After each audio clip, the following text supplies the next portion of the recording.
क्या सबका साथ का विकास, सबका विकास का नारा अब कुछ का साथ और कईयों के विनाश की कड़वी सच्चाई में बदल रहा है?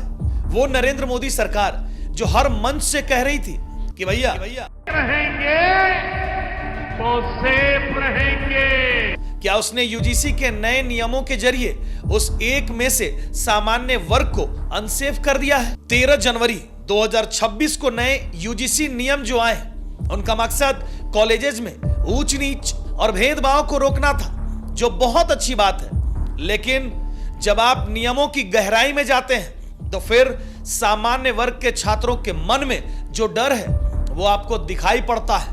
यह सवाल उठता है कि क्या सामान्य वर्ग अब कानूनी सुरक्षा के मामले में अलग थलग छोड़ दिए गए हैं? आज एक मीडिया कर्मी होने के नाते मेरा काम किसी जात का विरोध करना नहीं, बल्कि उस इंसाफ की बात करना है जो हर छात्र का हक है, चाहे उसका सरनेम कुछ भी हो।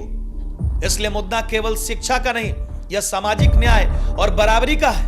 और जब हम एक राष्ट्र की बात करते हैं, सरकार वन नेशन की बात करती है, तो उस वन नेशन में कानून में भेदभाव क्यों नजर आता है? सरकार की सोच में यह दोहरापन, हिपोक्रेसी क्यों नजर आती है? क्यों ऐसा होता है कि किसी छात्र की सुरक्षा उसके जाति प्रमाण पत्र से तय की जा रही है? यह आज वो सवाल है जो हर छात्र और हर अभिभावक को परेशान करने वाले हैं। हम आपको बताएंगे कि कैसे सरकार यूजीसी 2023 के नियमों से किसी भी जाति शब्द को हटाकर 2026 में जो नियम बनाए, उसने जनरल कैटेगरी के छात्रों को कानूनन बेसहारा छोड़ दिया है। हम आपको बताएंगे कैसे संविधान के बराबरी वाले अधिकार आर्टिकल 14 को यूजीसी का यह नया नियम चोट पहुंचा रहा है। हम आपको बताएंगे कि कैसे विष्णु तिवारी जैसे अनेकों उदाहरण हैं जहां पर झूठे केसेस ने मासूम परिवार को तबाह बर्बाद कर दिया। साथ ही आज हम ये कड़वा सवाल पूछेंगे कि आखिर पुरखों की गलती की सजा आज के बच्चों को क्यों मिल रही है जो सिर्फ पढ़ना चाहते हैं? क्या गरीबी देखकर सुरक्षा नहीं मिलनी चाहिए? एक कड़वे सच का पर्दाफाश करेंगे जहां पर आप यह समझेंगे कि कैसे यह नियम आने वाले समय में कॉलेजेस में ब्लैकमेलिंग और उगाही का जरिया बन सकते हैं। और आज इसीलिए यह वीडियो आपको ध्यान से गंभीरता पूर्वक देखना है, समझना है। अब इस विवाद को समझने के लिए सबसे पहले आपको यूजीसी 2023 और यूजीसी 2026 के नियमों के बीच अंतर समझना पड़ेगा। इन नियमों की गंभीरता समझने के लिए यह जानना जरूरी है कि सरकार ने क्या बदला है। 2023 की यूजीसी गाइडलाइंस में एक व्यापक और समावेशी नजरिया अपनाया गया था। उस दस्तावेज में स्पष्ट रूप से किसी भी छात्र के खिलाफ होने वाले भेदभाव को अपराध की श्रेणी में रखने की बात कही गई थी। उसका मतलब था कि न्याय का दरवाजा जो है वह सबके लिए खुला था। सुरक्षा किसी जाति या सरनेम का मोहताज नहीं था। अगर किसी एक कैंपस में एक ब्राह्मण, राजपूत या किसी सामान्य वर्ग के छात्र को भी उसकी पृष्ठभूमि के चलते प्रताड़ित किया गया तो पुराने नियम उसे भी सुरक्षा देते थे। लेकिन 2026 के ये नए नियम का ढांचा बदल दिया गया है। अब यूजीसी क्लॉज 3 को अगर आप ध्यान से देखेंगे तो यहां पर मैंडेटरी कॉम्प्लेंस यानी अनिवार्य रूप से लागू करने की बात बताई गई है। इसका मतलब यह है कि विश्वविद्यालय प्रशासन के पास कोई विकल्प नहीं बचा है। उन्हें बिना किसी प्रारंभिक जांच के केवल शिकायत के आधार पर त्वरित कार्रवाई करनी होगी। यह त्वरित कार्रवाई सस्पेंशन भी हो सकती है, वरना संस्थान की मान्यता या फंड पर खतरा आ सकता है। 2026 के नियमों में एनी कास्ट जैसे समावेशी शब्दों को हटाकर फोकस जो है वो केवल SC ST OBC women PWD पर शिफ्ट कर दिया गया है। असल में यूजीसी 2026 में क्लॉज 3 के अनुसार जातिगत भेदभाव केवल तभी माना जाएगा जब वो SC ST और OBC वर्ग के खिलाफ हो। यानी अगर जनरल कैटेगरी का छात्र अपनी जाति की वजह से प्रताड़ित हो रहा है तो इन नियमों के तहत उसे तकनीकी रूप से पीड़ित माना ही नहीं जाएगा। सबसे बड़ी चिंता यह है कि 2012 के पुराने नियमों में झूठी शिकायतों के खिलाफ भी कुछ सेफ गाइड्स थे जिन्हें अब हटा दिया गया है। यानी अगर कोई व्यक्ति शिकायत करता है और उसकी शिकायत झूठी निकलती है तो झूठी शिकायत के बाद भी शिकायतकर्ता के खिलाफ जवाबदेही तय करने वाला कोई ठोस रास्ता नहीं बचा है। और यहीं से यह सवाल उठता है बराबरी का, हक का, इक्वलिटी का, प्रिविलेज का। समाज में अक्सर लोग यह तर्क देते हैं कि जनरल कैटेगरी के लोग सक्षम होते हैं, उन्हें कानून की जरूरत क्या है। लेकिन यहां आरक्षण और सुरक्षा के बीच फर्क को समझना पड़ेगा। आरक्षण अवसरों की समानता के लिए है ताकि ऐतिहासिक रूप से पिछड़े वर्ग को आगे लाया जा सके, लेकिन सुरक्षा एक बुनियादी मानव अधिकार है। हमें यह स्पष्ट रूप से मानना होगा कि कैंपस में एसटी, एससी, ओबीसी छात्रों के साथ होने वाले रियल डिस्क्रिमिनेशन को रोकना बेहद जरूरी है। ठीक बात है, बहुत अच्छी बात है, गंभीर मुद्दा है। उनके साथ भेदभाव ना हो, क्योंकि किसी भी छात्र को उसकी जाति या उसकी पहचान की वजह से मानसिक या शारीरिक प्रताड़ना किसी भी सभ्य समाज के लिए बेहद शर्मनाक परिस्थिति है। लेकिन हमें यह भी मानना होगा कि इस भेदभाव को रोकने का तरीका जो है वह भी निष्पक्ष होना चाहिए। आज जनरल कैटेगरी के छात्र जो हैं वह कोई विशेष फायदा नहीं मांग रहे, वो बस इतना कह रहे हैं कि मोदी जी न्यूनतम कानूनी कवच दे दीजिए जो एक नागरिक के नाते सबको मिलना चाहिए। सरकार का सबसे बड़ा तर्क है कि वंचित वर्ग को सेफ एनवायरनमेंट की जरूरत है। सबसे सीधी बात यह है कि जो बच्चा स्कूल या कॉलेज जा रहा है उसे क्या पता कि उसके परदादा या उसके पहले जो उसके दादा और परदादा थे उन्होंने जीवन में क्या किया। किसी भी मासूम को उन कामों की सजा देना जो उसने किया ही नहीं, यह प्रकृति के न्याय के खिलाफ है। और अगर इसके बावजूद पूर्वजों की गलती के लिए आज की पीढ़ी को जिम्मेदार ठहरा रहे हैं तो भाई साहब यह सिलसिला कभी खत्म नहीं होगा। इस लॉजिक से तो हमें ब्रिटिश से नफरत करनी चाहिए, क्योंकि अंग्रेजों के पुरखों ने हमें गुलाम बनाया था। हमको उनके साथ तो क्रिकेट मैच नहीं खेलना चाहिए, ना व्यापार करना चाहिए, उनके देश में तो बिल्कुल भी नहीं जाना चाहिए। हमारा वो कोहिनूर भी लेकर गए थे। और मुस्लिम शासक इतिहास में हजारों मंदिरों को तोड़े, दमन किया, हमारी औरतों के इज्जत आबरू को लूटा, हमारे लोगों को मारा, धर्म परिवर्तन कराया। उन गुनाहों के लिए तो आज के मुसलमान के बच्चों को भी हमको कसूरवार ठहराना चाहिए? नहीं साहब, बिल्कुल नहीं। पुराने लोगों की सजा हम आज के पीढ़ी के युवाओं को और बच्चों को क्यों दें जिन्होंने कोई गलतियां नहीं की। लोग और समाज वक्त के साथ आगे बढ़ता है। बच्चों को उनके जन्म के आधार पर दोषी मान लेना न्याय नहीं, बल्कि यह प्रतिशोध की राजनीति है। हकीकत यह है कि आज जनरल कैटेगरी का भी एक बड़ा हिस्सा आर्थिक रूप से कमजोर है।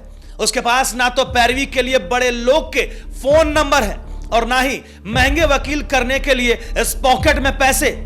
जब कानून का झुकाव एक तरफा होता है तो यह गरीब स्वर्ण बच्चा पूरी तरह से बेबस और मजबूर हो जाता है। लेकिन साहब, इंसाफ तो हमेशा ठोस सबूतों पर चलना चाहिए।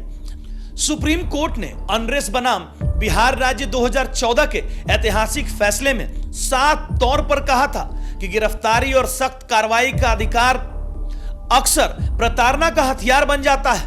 कोर्ट ने चेतावनी दी थी कि बिना ठोस अधिकार की गई कार्रवाई चेक एंड बैलेंस के सिद्धांत को खत्म करती है। यूजीसी के नए नियम इसी अदालती चेतावनी की धज्जियां उड़ाते नजर आते हैं।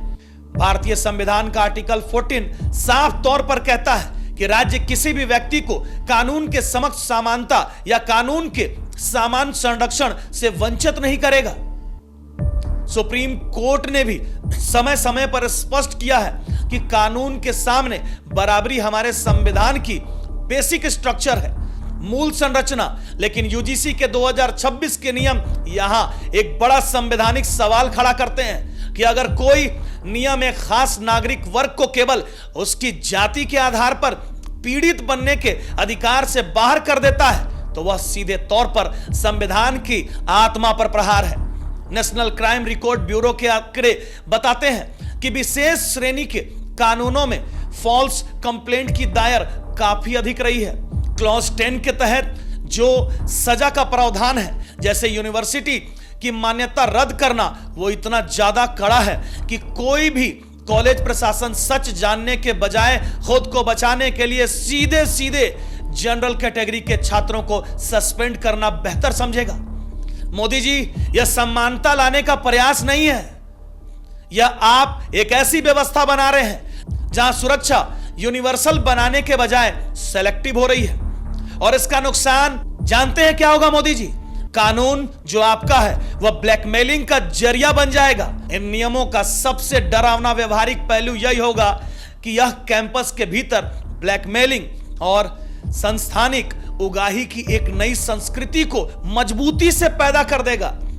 हमारे नजरिए से देखेंगे तो जवाबदेही जहां नहीं होती है वहां भ्रष्टाचार और दुरुपयोग पनप जाता है। जब एक छात्र को यह पता होगा कि उसकी सिर्फ एक शिकायत के सामने आने से एक स्वर्ण छात्र का कैरियर मिट्टी में मिल जाएगा, उसका जीवन धूल में मिल जाएगा, और उस शिकायत के झूठा साबित होने पर भी जब उसको कोई कार्रवाई नहीं की जाएगी, उस पर कोई आंच नहीं आएगी, तो यह स्थिति ब्लैकमेलिंग के लिए सबसे उपजाऊ जमीनी तैयार करती है।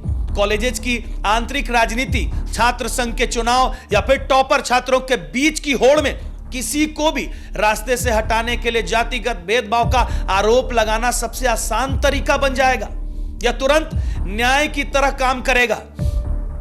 और इसलिए सवाल कि क्या हम अपनी यूनिवर्सिटीज को शिक्षा के केंद्र के बजाय कानूनी युद्ध का मैदान बनाना चाह रहे हैं?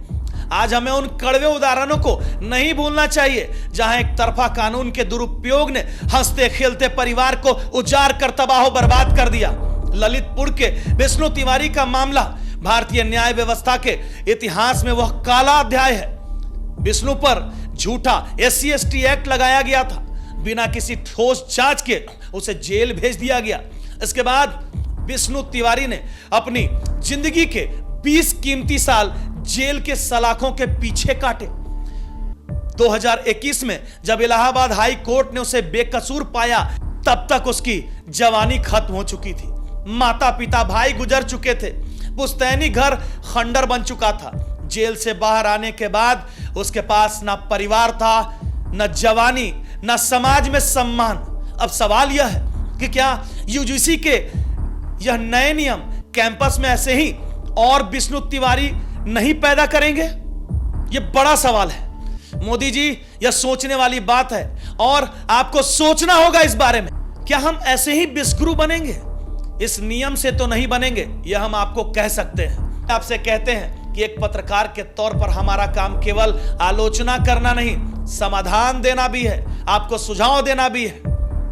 कैंपस में SC/ST OBC छात्रों के साथ होने वाले वास्तविक भेदभाव को रोकना सरकार की पहली जिम्मेवारी है, मजबूत प्राथमिकता है, हम मानते हैं, लेकिन इसका तरीका निष्पक्ष होना चाहिए। सुधार के लिए मजबूत कानून बने, शिकायत के लिए एक कानूनी हलफनामा होना चाहिए। यदि शिकायत झूठी पाई गई तो शिकायतकर्ता पर मानहानि और जालसाजी का सख्त मुकदमा चलना चाहिए।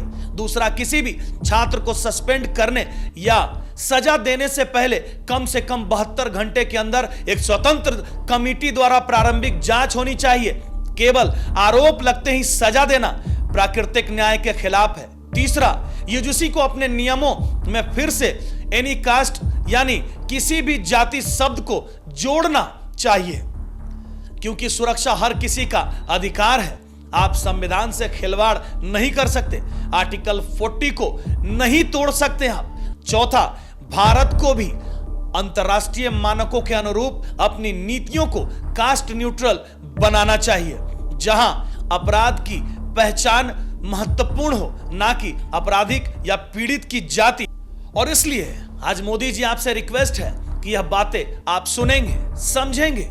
शब्द नहीं, आज सिर्फ भावना है, क्योंकि सुरक्षा की भावना सभी को होनी चाहिए।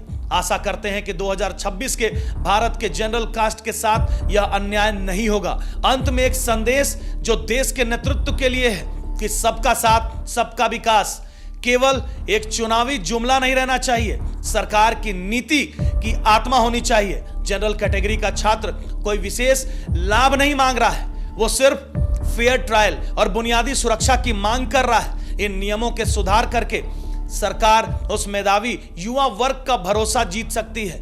एक रहेंगे तो सेफ रहेंगे का मंत्र तभी सार्थक होगा जब कानून की नजर में हर छात्र की जान, उसका करियर और उसका आत्मसम्मान बराबर होगा। न्याय का अर्थ किसी के बदला लेना नहीं, बल्कि हर नागरिक को, चाहे वह किसी भी जाति का हो, उसको भरोसा दिलाना है। तुम्हारे साथ गलत नहीं होगा, यह लोकतंत्र है, यही संविधान की मूल मर्यादा है और उम्मीद करते हैं कि इस बुनियादी हक को छीना नहीं जाएगा। जय हिंद, जय भारत।